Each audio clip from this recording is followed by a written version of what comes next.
Okay.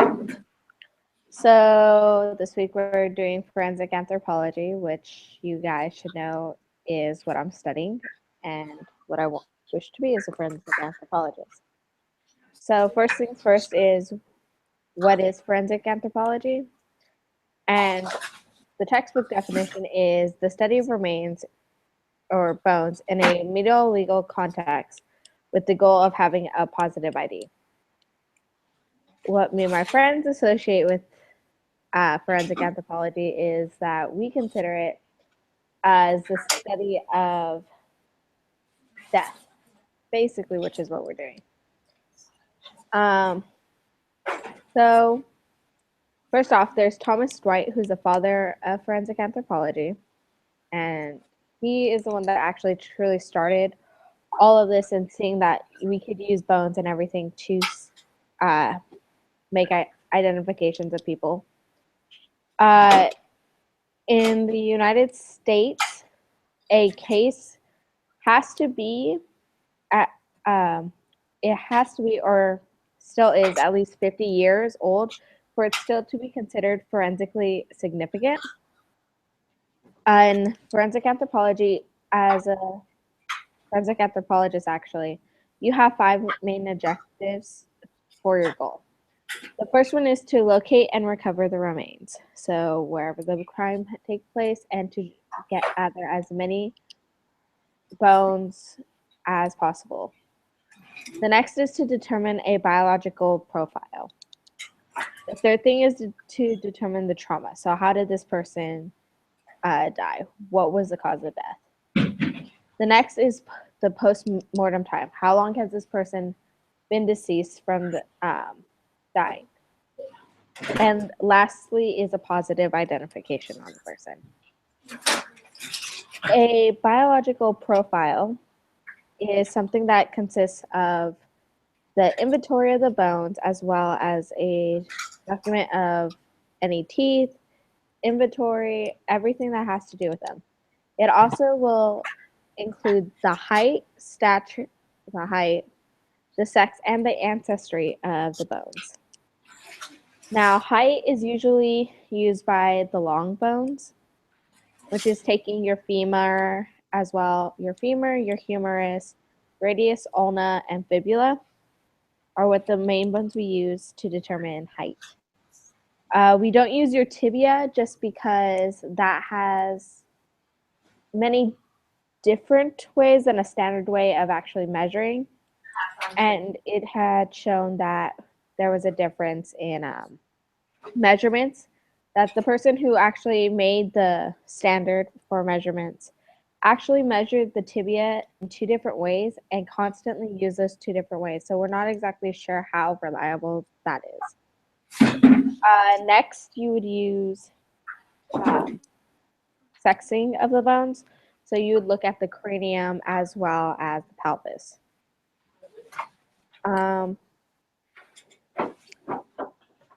We also look at the estimated age. So unlike the TV shows where like this person was 35 to 38, we actually put a larger caliber. We'll be able to say this person was from the ranges of 25 to 38. So they're pre-40. And the reason for that is when you age. What? No, go ahead. Sorry.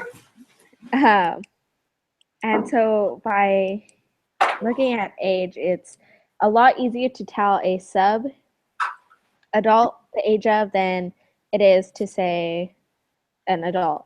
So a lot of you guys are actually, if anything was to happen, we would be able to age your bones a lot more accurately than me or my mom. So that's just due to as there's a certain limit on certain bones growth. And so when you finally reach the age of around 15 to 18, that's usually when everything starts to go different. And so bones grow at different ways, people's environments change, and everything will either speed up the biological age, then the chronicle age is what we go by. You can use aging techniques through the cranial, which is the least reliable method, sternum, rib ends, which is a little bit more harder. Um,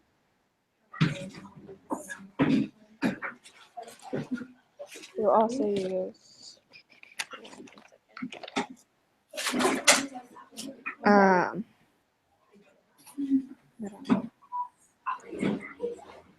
you use the pelvis actually a lot for the two parts of the pelvis. You actually use a lot more for aging, and those are the more accurate. So you would want to use those or the sternal, the rib ends, more so than the cranium. It is the least reliable method. And then you have ancestry. So ancestry is determined a lot at looking at the skull. Now, granted, ancestry can be told from, say, looking at the long bones and that, just because each group of people have a certain range. Um, and I say ancestry instead of race because there is technically no race when you're looking at the bones. Race is something society kind of dictated and everything. So you look at where this person originated from. So that is looking at a lot of skull features. So let me see if I find an example of something. Um, an example is like Asians have more shovel-sized teeth, so they're smaller and they the incisors look more shovel-shaped. Um, African Americans tend to have a larger nasal aperture, so their nose cavity is a little bit longer, as well as Caucasians, whites tend to have more of a closed off orbit, so it's a more circular kind of structure. Um, that's a lot with ancestry. Let's see what else.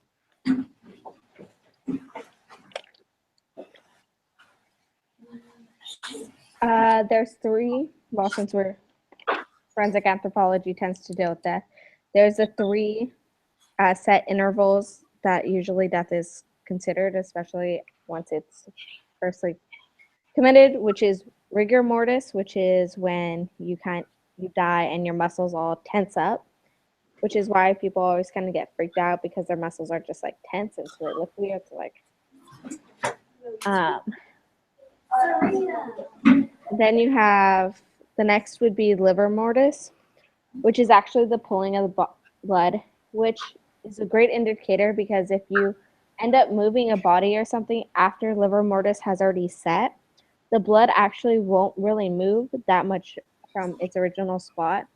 And the discoloration from the body and where the blood pulls is very obvious. And finally is rigor mortis, which is just the body's pulling temperature, which is also the least reliable method, just because depending on the temperatures that you find it all.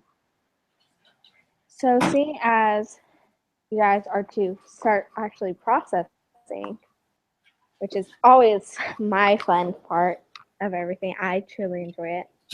And that is getting to clean the bones, getting to play with bones. And who doesn't like that? So I'm going to just briefly go over what all that entails.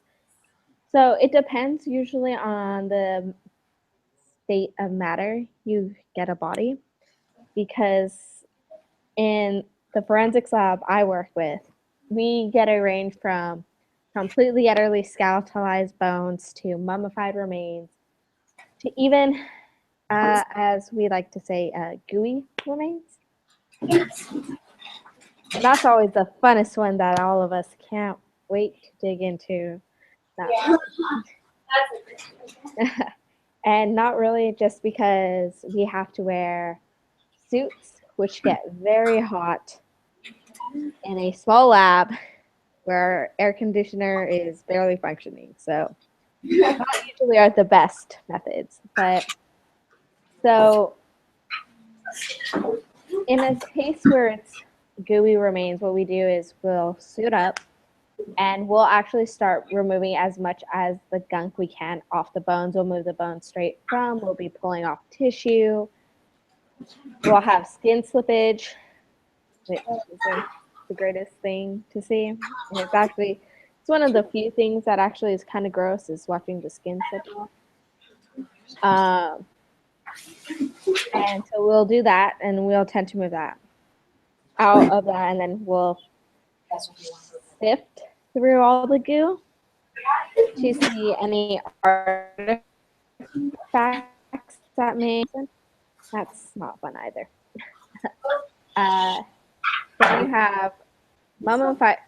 At the next process stage of this would be mummified remains, which at this point, both gooey and mummified, is to disarticulate the skeleton. So this is pulling out, using your knowledge of anatomy, to know where the joint capsules are, where, if you pop something, it's not breaking the bone, you're popping it out of its joint, you're ripping the tendons off. I personally find that more relaxing than anything, is to disarticulate the skeleton.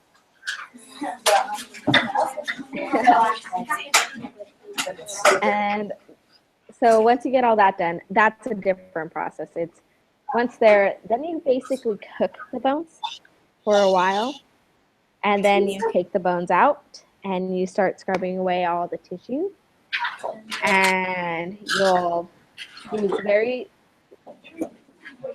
use toothbrushes and little pointed sticks and nail typical supplies, and basically anything you can find that won't damage a bone, you use to scrape off the tissues and the fat, the adipose, and everything else on those bones. And that takes a very long process depending on how mummified or how gooey or how long we've been working on the body. Because currently we're working on a case that we opened back at the beginning of October, and we're still processing that body. So we're still cooking sometimes the bones and getting it a little bit more softer, the tissue off. We're still going through those processes. Now with just skeletal remains, which is always lovely because you actually can fly through processing and cleaning a lot easier, is what we do is usually if it's just dirt and everything, we'll do a quick scrub down and everything, which is what you guys are actually going to be doing.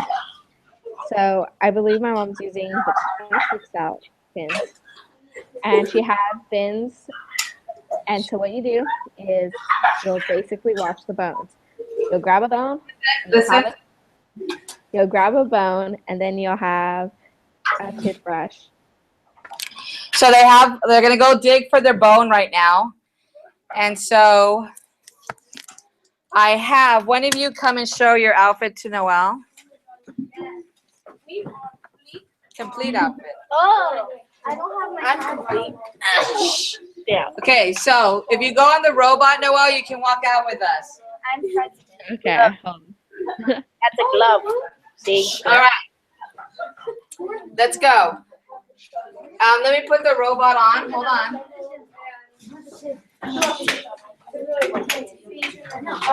No, we have two. Do you want to, or do you want me to wait till they come back in?